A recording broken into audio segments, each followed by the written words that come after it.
Have you ever seen someone so out of touch with reality that you have to ask yourself if they're even living on the same planet? The New York Times just dropped this glowing profile about none other than convicted fraud Elizabeth Holmes, and at this point, I'm not even sure if we're living in the same universe.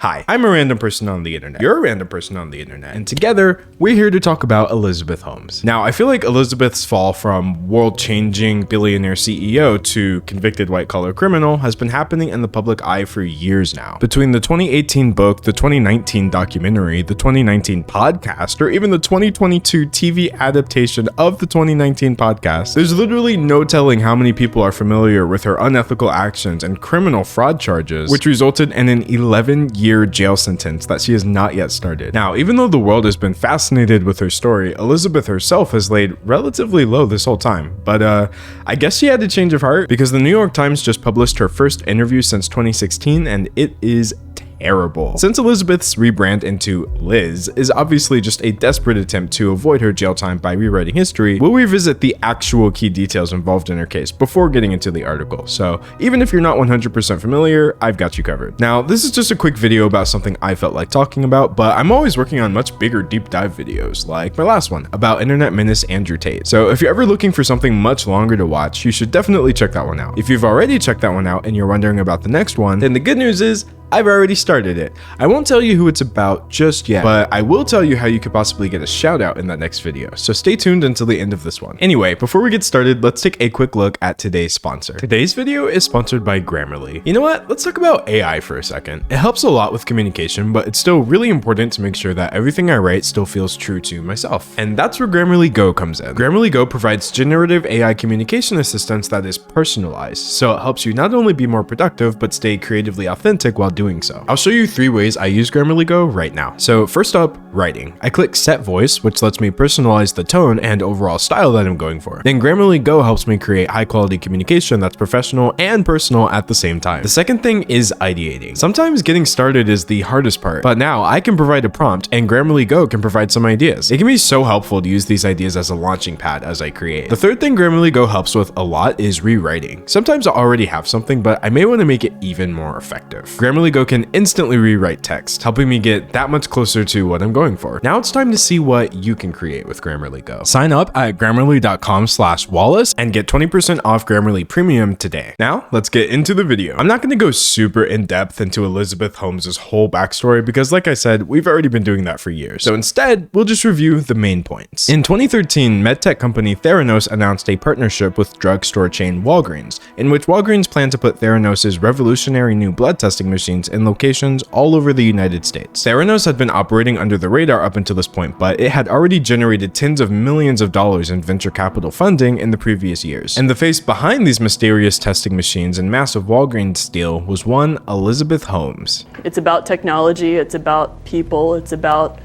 the conviction and dedication that an entrepreneur has in going into it to make something work. Now, Elizabeth was already pretty successful at this point, at least financially, but the very next year, she and Theranos were about to become household names. In 2014, Theranos' valuation soared into the billions, and Elizabeth Holmes made history as the world's youngest self-made woman billionaire at only 30 years old. But Elizabeth wasn't just here for the money. She was here to change the world. See, Theranos' revolutionary new blood testing machine was called the Edison, and according to Elizabeth, it could run over 200 tests on a single drop of blood. No needles required. If her claims were true, this would have been a revolution for not just medical science, but accessibility as well. If you understand that early that you're at risk, there's a lot more that you can do about it.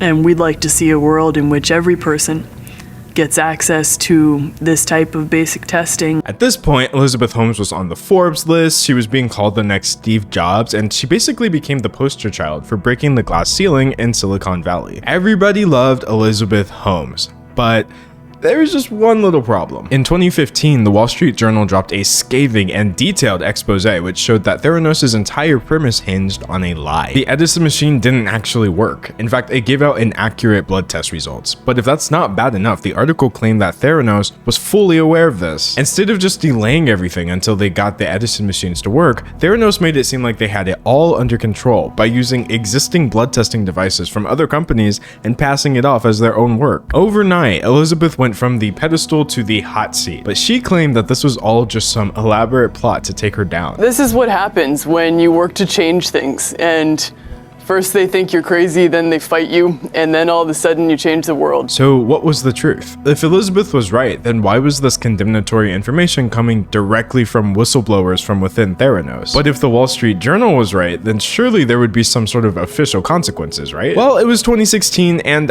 yeah, the official consequences had officially begun. After a visit to a Theranos lab revealed a bunch of faulty equipment and bad practices, the United States federal agency CMS banned Theranos from owning or even being involved with any blood testing services for 2 full years. Theranos was shaping up to be a massive disaster in every possible way. Now, while it was easy for Elizabeth Holmes to push back against the Wall Street Journal, arguing with United States health regulators was obviously not going to be a good look. So all of a sudden, instead of defensive, she was Devastated that we did not catch and fix these issues faster. One thing I want to highlight is that Elizabeth's actions were extremely dangerous. CMS said that the Theranos laboratory was being run so poorly that it posed a quote, immediate jeopardy to patient health and safety. Elizabeth Holmes was knowingly endangering people who could have had serious health issues just so she could convince investors that her magical blood machines were worth billions. Of course, because America is an extremely normal country, the consequences for playing with the health and safety of innocent everyday people were nothing compared to the consequences for misleading the ultra-wealthy investors that backed Theranos. The United States government agency that handles market manipulation is called the SEC, and they went after Elizabeth even harder than CMS. In 2017, the SEC launched a deposition where Elizabeth was grilled extensively about her involvement with Theranos. The deposition was long and frustrating, but it definitely made one thing clear. Elizabeth Holmes was not innocent. I signed many of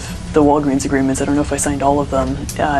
And yes, I mean, I'm the CEO. I'm the ultimate decision maker for the company. And then, at this point, she kind of just disappeared from the public eye. In 2018, both she and Theranos' COO Sunny Balwani were charged with multiple counts of criminal fraud. Her trial was delayed multiple times due to COVID-19 and then a pregnancy, but in 2022 she was finally found guilty and later sentenced to over 11 years in prison, which she'll begin serving at a currently undetermined date. In the entire time this was happening, she made no media statements at all. No media statements, that is, until literally earlier this week when the New York Times published their now infamous interview with her. So now that we have the facts about Theranos and Elizabeth's actions, I say it's time to give this article a read. Liz Holmes wants you to forget about Elizabeth. The black turtlenecks are gone, so is the voice. As the convicted Theranos founder awaits prison, she has adopted a new persona. Devoted mother. Alright, so it seems like Elizabeth is doing a bit of image rehab here, and very conveniently timed considering her impending incarceration. Elizabeth Holmes blends in with the other moms here in a bucket hat and sunglasses, her newborn strapped to her chest and swathed in a Baby Yoda nursing blanket. So the author shares that she and Elizabeth are at the zoo having a conversation about her imminent prison time. You know, just like all the other moms. In case you're wondering, Miss Holmes speaks in a soft, slightly low, but totally unremarkable voice. No hint of the throaty contralto she used while running her now defunct blood testing startup Theranos. You know what? I actually was wondering about that. Honestly, even before people realized she was a fraud, it was still super obvious that she was speaking in a very unnatural and forced manner. Like, there's having a deep voice, and then there's whatever this is. There should be questions, and to me that's a sign that you've actually done something that is transformative. So it's interesting to see that she's being at least slightly less fake now. Let's see if that applies to her narrative about Theranos. I made so many mistakes and there was so much I didn't know and understand, and I feel like when you do it wrong, it's like you really internalize it in a deep way, Ms. Holmes said as we stopped to look at a hissing anaconda. I feel like the word mistake is doing a lot of the heavy lifting in that sentence. Like, there's a huge difference between a mistake that you make because you didn't know any better at the time, or a mistake that you make where you deliberately choose to do something knowing full well that it is wrong, dangerous, and illegal. Yes, everybody makes mistakes. Heck, one might even say everybody has those days. But I think it's safe to say that not everybody commits wire fraud while jeopardizing the health and safety of innocent patients. How would you spend your time if you didn't know how much time you had left? Miss Holmes said, her impending prison report date top of mind. Perhaps even more so given that we were surrounded by animals behind bars. Not the 2014 Tumblr energy. How would you spend your time? Bro, this is not the fault in our stars. The fault was in your defective blood testing machines. Also, why is the author comparing her to the zoo animals? In fact, why are they having this conversation at a zoo in the first place? I feel like I'm gonna leave this article with more questions than answers at this point. Anyway, the topic of the conversation switches from Elizabeth's prison sentence to her persona. I tell her that I heard Jennifer Lawrence had pulled out of portraying her in a movie. She replied almost reflectively, "They're not playing me. They're playing a character I created." You know, unlike most times when people pull the "I was just playing a character" card, I actually believe Elizabeth in this case. Everything about the way she presented herself in the Theranos days was just so glaringly fake. It's almost like she was some sort of misplaced character actor. So she goes on to explain why she did this, saying, "I believed it would be how I would be good at business and taken seriously and not taken as a little girl or a girl who didn't have good technical ideas." And she goes on to say,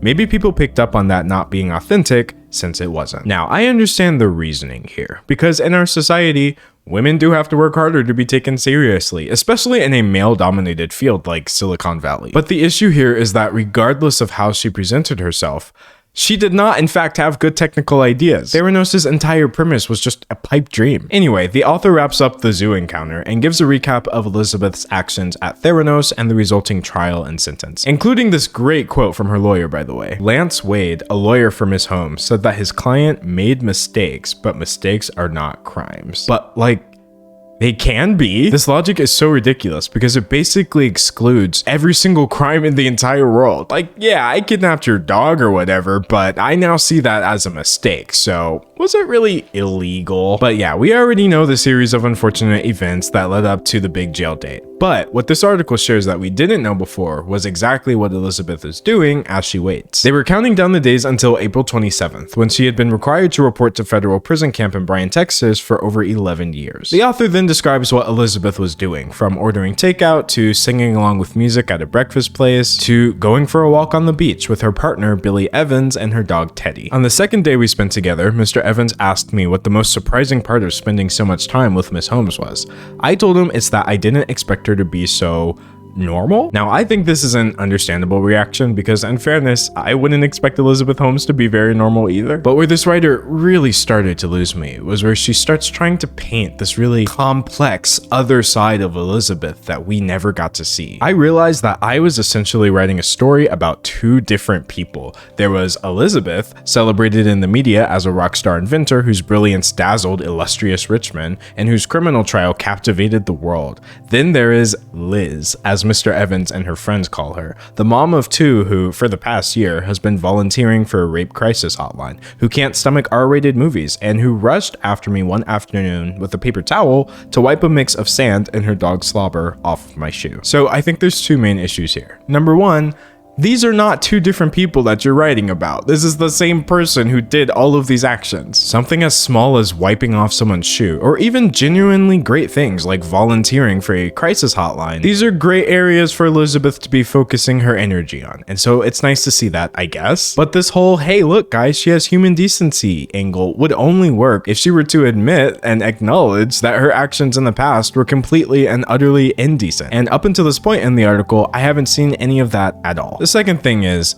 how are we even supposed to believe that this is the real Elizabeth in the first place when she admitted in this interview that the previous iteration of her was just a complete fraud? But this is actually a question that the reporter had as well. So how could I be sure that Liz wasn't another character that Miss Holmes had created? I was admittedly swept up in Liz as an authentic and sympathetic person. She's gentle and charismatic, in a quiet way. So in order to get to the bottom of this, the reporter talked to people in Elizabeth's life to see if they were buying into Liz as well. I worked my way through a list of Miss Holmes' friends, family, and longtime supporters whom she and Miss Evans suggested I speak to. One of these friends said Miss Holmes had genuine intentions at Theranos and didn't deserve a lengthy prison sentence.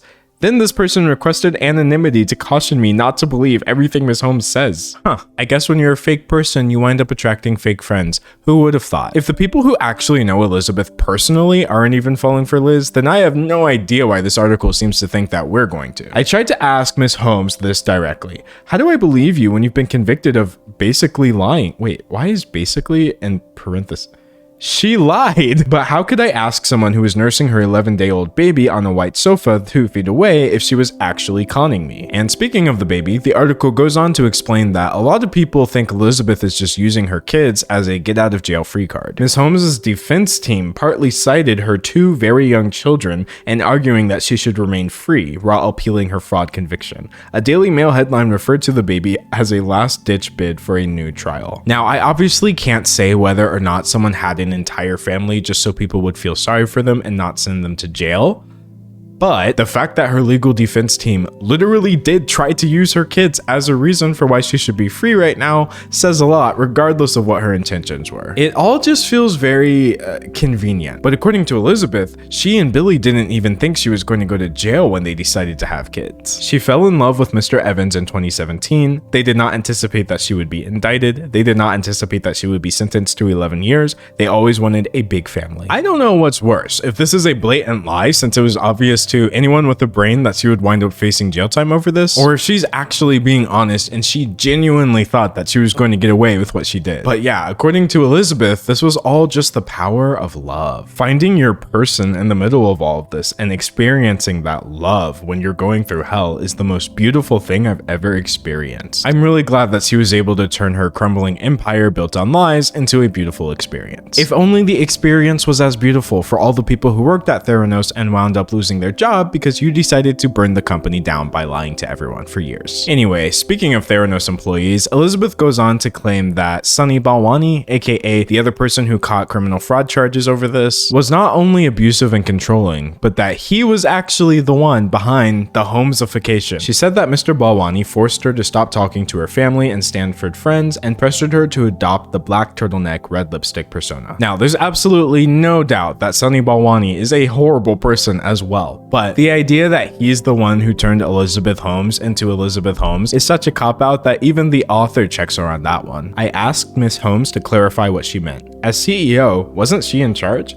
She said that Mr. Balwani did not control her every interaction or statement at Theranos, but she, quote, deferred to him in the areas he oversaw because I believed he knew better than I did, and those areas included the problematic clinical lab. So now her story is that the devastating lab visit that wound up getting Theranos banned from blood testing wasn't even her fault. Great to know. Again, what good is this just a harmless mom act when she can't even acknowledge the extensive harm that she did in her years at Theranos? Anyway, the author realized she wasn't going to get any more accountability out of Elizabeth here, so the topic changes to the enchanting love story of how Lizzie met Billy. While her entire legacy was falling apart, she was falling in love. They went to parties together, they went to the Burning Man festival, they went on a cross-country road trip. Even though that period was a crisis and Theranos was my life and like my child, I gave everything I had to it, she said. After it was gone, I also became free. Well, I hope she enjoyed the freedom while it lasted. But of course, lest we think Elizabeth was having too much fun, the author tries to paint a picture of how hard it's been for Elizabeth after Theranos, since people would always recognize her and then she and her partner would have to move. However, something tells me that the fact that her boyfriend came from a wealthy family and was pretty much loaded probably made it a lot easier for them to move around nonstop. Mr. Evans took a few calls for work while I was visiting. I asked what he does. A lot of different stuff. Investing, starting companies, he replied, without elaborating. With the absolute lack of substance in that answer, this man should have been a PR spokesperson for Theranos. They then mentioned Billy's father, who has the deranged take that people are more critical of Elizabeth Holmes than they are of literal terrorism. By Billy's father, William L. Evans tally, there are over 67.6 million web results on Miss Holmes, all of them negative, compared with 21 million results, many of which are positive for Osama bin Laden.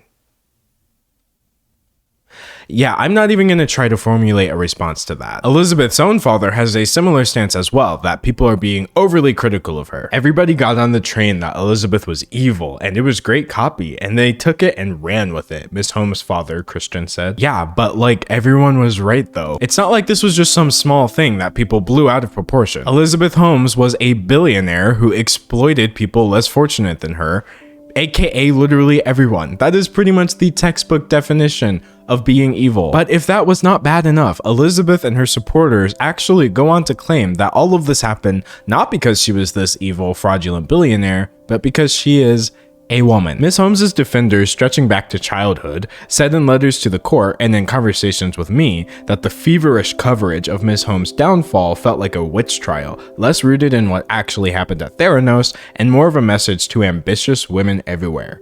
Don't girl boss too close to the sun, or this could happen to you. Once again, Elizabeth is trying to twist the very real issues of sexism and misogyny into this contrived fantasy that will magically excuse her actions. In reality, Elizabeth Holmes made things far worse for women in the field, because now, if a woman has a startup, she's gonna have to beat the Theranos allegations before she can get any sort of funding. But even at that still was not the most delusional thing she said in this interview. By far, the worst, most delusional take in this entire article comes when the author asks what would have happened if people weren't motivated to take her down just because of her success as a woman. What does she think would have happened if she hadn't garnered so much early attention as the second coming of Silicon Valley?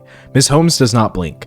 We would have seen through our vision. After all these years, after the deposition and the trial and the sentence, Elizabeth Holmes wants us to believe that Theranos would have actually been a viable company. And if that's not bad enough, this article is trying to convince us that Elizabeth actually believes this herself. When Miss Holmes uses the messianic vernacular of tech, I get the sense that she truly believes that she could have, and in fact, she still could change the world, and she doesn't much care if we believe her or not. In fact, the article literally just starts defending her at the end without even trying to hide it. She didn't seem like a hero or a villain. She seemed like most people, somewhere in between. I'm running out of ways to say this, but most people did not scam their way onto the Forbes list by endangering innocent patients. Sure, this article successfully presents Elizabeth as a mother or a partner, but it doesn't successfully present her as being a better person now because it's really obvious that she's not. Over the course of this 5,000-word article, Elizabeth Holmes does not use the word sorry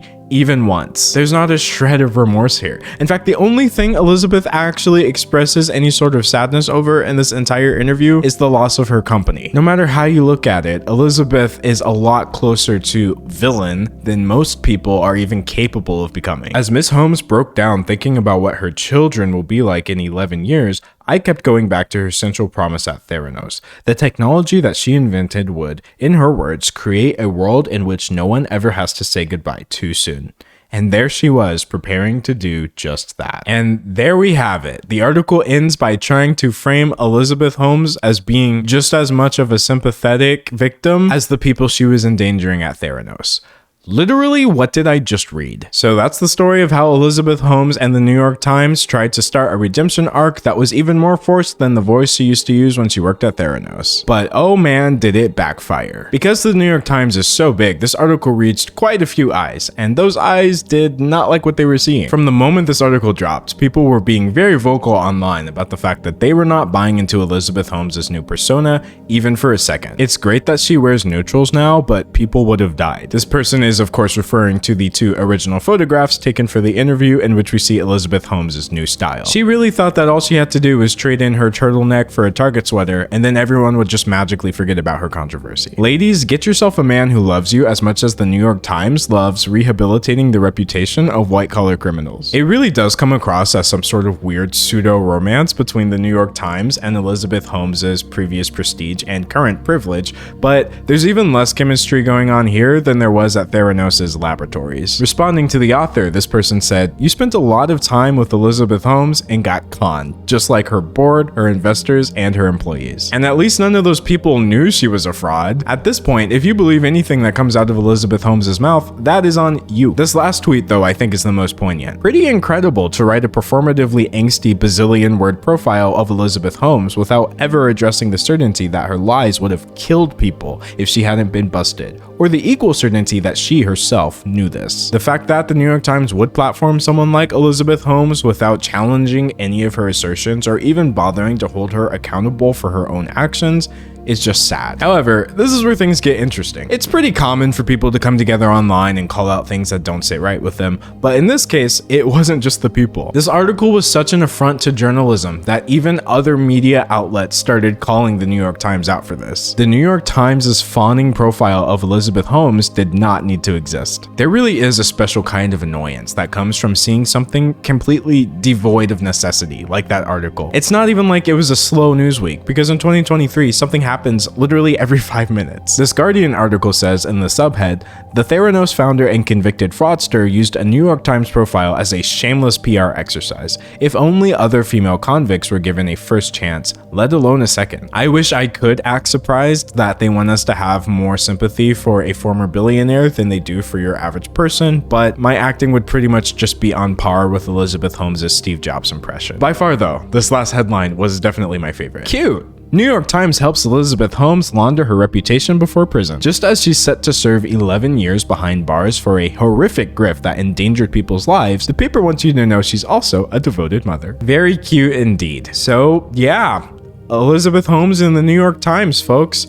Yay! She may be a rightfully convicted criminal, but hey, she's a rightfully convicted criminal with a family. A family that, by sheer luck, manifested at the perfect time to keep her out of prison temporarily. Except this is all ultimately pointless because her sentence still stands, so she will still be going to prison regardless. Nice try, Liz. But yeah, that's the video. Thank you for checking it out. Real quick before you go though, here's how you can get a shout out in my next video. So all you have to do is guess who it's about. In the comments, tell me not just their name, but the reasons why you think they would make for a good deep dive video. I'm only gonna give you a single hint. In some ways, this person kind of reminds me of Elizabeth Holmes. Now, I know that even with that vague hint, a bunch of people are still going to get it correct, but I'm just going to choose one correct answer and feature it in the beginning of my next video. And speaking of that, the next video is coming pretty darn soon. But yeah, as always, thank you so much for the support. Thank you for watching if you happen to make it this far, and I can't wait to see you in the next one. Bye.